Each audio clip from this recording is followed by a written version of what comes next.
You are standing in the center of Notre Dame Cathedral. The air is thick with incense and the silent anticipation of thousands of people. In front of you stands the Pope himself, holding the imperial crown. For centuries, the Pope has crowned the rulers of Europe, signifying that their power comes from God.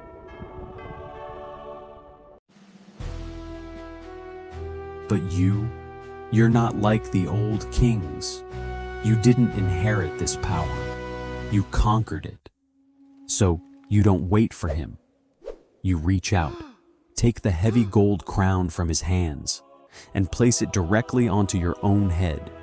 You are Napoleon Bonaparte, and you bow to no one. You just made yourself emperor of the French. But how did a poor kid from a tiny island end up conquering Europe? Your story starts far from the palaces of Paris. You're born in 1769 on the island of Corsica, and frankly, you're an outsider. One day, my principles will You aren't rule. even culturally French. You grow up speaking Italian.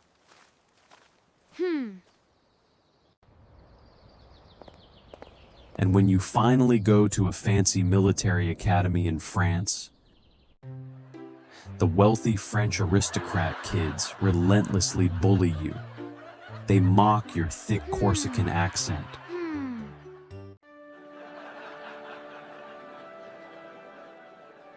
They mock your lack of money. Oh, and about your height? Let's clear that up right now. You aren't actually short. You are about 5'6" completely average for the time. The whole short thing, it's just cheap British propaganda that will unfortunately outlive you. But at the academy, you don't get mad. You get even. You bury yourself in history books, studying the tactics of Alexander the Great and Julius Caesar.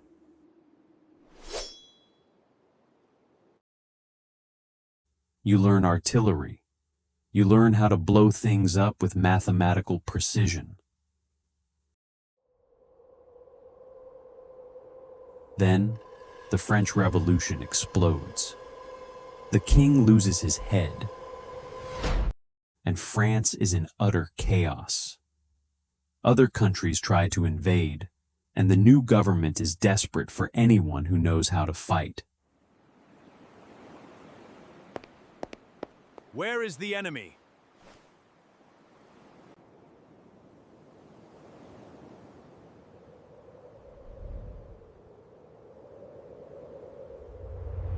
This is your moment. At the Siege of Toulon, you use your brilliant artillery placement to blast the British fleet out of the water. Suddenly, you're a general at age 24. A few years later, a royalist mob tries to overthrow the government in Paris. They ask you to stop them.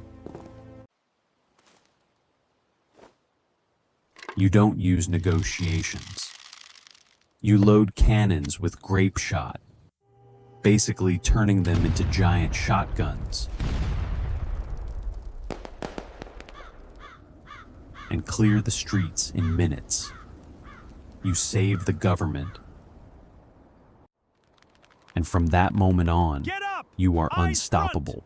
front! On your feet! You take command Show of the some ragged, pride! starving French Fall army in! in Italy and whip them into a lethal fighting force, crushing the Austrians. You are a military rock star. You even take an army to Egypt to mess with British trade routes.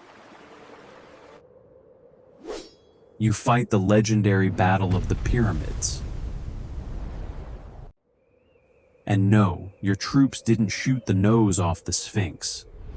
That was gone centuries before you got there. But you did bring hundreds of scientists with you to study ancient Egypt. basically kickstarting modern Egyptology. But it wasn't all glorious victories. In fact, you suffered one of your most humiliating defeats, not to a foreign army, but to bunnies. To celebrate a peace treaty, your chief of staff organizes a rabbit hunt, buying thousands of tame rabbits. But when they are released, instead of running away, the hungry rabbits assume you are the farmer bringing them food.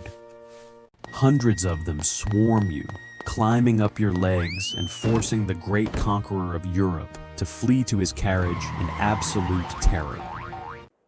By 1804, as we saw, you are emperor. You rewrite the laws of France with the Napoleonic Code, laws still used today. You crush the combined armies of Europe at Austerlitz, your masterpiece battle. You seem invincible. But hubris is a dangerous thing. In 1812, you make the mistake that ruins everything.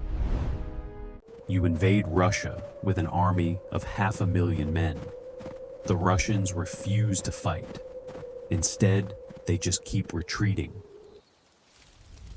burning their own crops and cities so your men have nothing to eat. And then, the Russian winter hits. It is a frozen hell. You lose hundreds of thousands of men to the cold, starvation, and disease. The aura of invincibility is shattered. The rest of Europe smells blood, teams up, and eventually captures Paris. They force you to abdicate and exile you to the tiny island of Elba. But you're Napoleon. You escape, sail back to France, and when the king's army is sent to arrest you, you simply walk up to them, open your coat, and say, "If any of you will shoot your emperor, here I am." They lower their guns and cheer. You take back the country without firing a single shot, but it only lasts 100 days. It all comes crashing down at the Battle of Waterloo. This time, the British and Prussians defeat you for good. This time, the British take no chances. They exile you to St. Helena, a miserable, windswept rock in the middle of the Atlantic Ocean. There is no escaping this. You spend your final years dictating your memoirs, gardening, and arguing with your British captors. You die in 1821 at age 51. For years, rumors swirl that the British poisoned you. The weird truth? It might have been your bedroom walls. That bright green wallpaper you loved? It was dyed with a chemical called Scheele's green, which contains heavy amounts of arsenic. The damp climate of the island caused the wallpaper to release toxic arsenic gas right into your lungs. You started as an outcast. You became an emperor, conquered a continent, lost it all, and died on a rock at the edge of the world. Your life was many things, but it was never boring. Thanks for watching. If you survived the Russian winter, hit that subscribe button. Who should we live as next? Let me know in the comments below.